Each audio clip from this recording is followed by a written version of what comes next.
Here's an interesting focus from the Apostle Paul. Hi, guys. Romans chapter 12, verse 15. Rejoice with those who rejoice and weep with those who weep. That's quite a pattern there.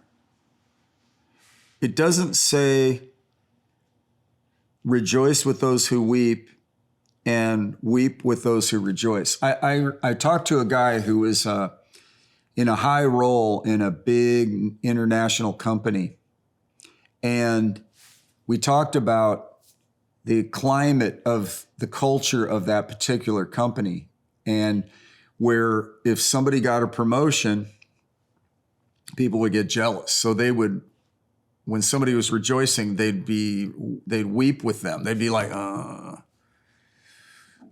And when somebody struggled, they'd gloat.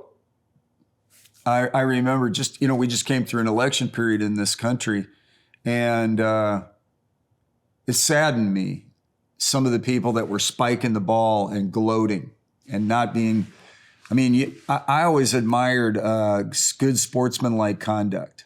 Like when I played team sport as a child, we were responsible at the end of the game, of each game, to go out and shake hands with our opponent. And, I hate seeing brawls break out at basketball, football games. You always see it at a hockey game. Somebody said, I went to a fight and a hockey game broke out, It's like, they've got knives on their feet and clubs in their hands, But we've had pro hockey players in our church and a number of times. And the best part of it is,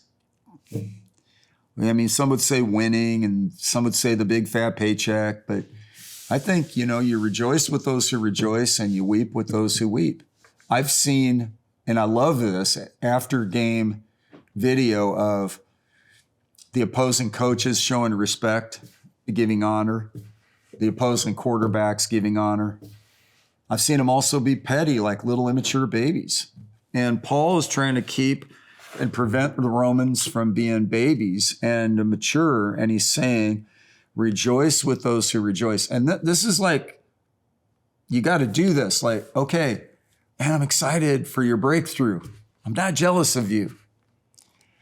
And just by saying that, you may be dealing with some of that, but let's learn to acquire a skill at rejoicing with those who rejoice. Wow, I'm really happy for you. I'm really happy your kids have straight A's, or I'm really happy you got a new house, or I'm really happy you got that new car, you got that promotion, and I rejoice with you. And weep with those who weep. That talks of empathy. That talks of really regarding the feelings of others. And we can do this because Jesus is in us, and there's grace for it, and he'll help us.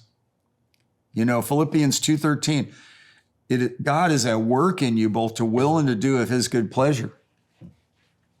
The Weymouth First Edition translation, English translation, says it's God whose power creates within you both the desire and the power to execute his gracious will. He gives us the ability and I talked to this worker at this company, remember where I started, where he said, so many times somebody be promoted from within, and the talk at the water cooler at work was this criticism and belittlement and jealousy, and like, or somebody would get in trouble or be demerited or have and they'd gloat over it.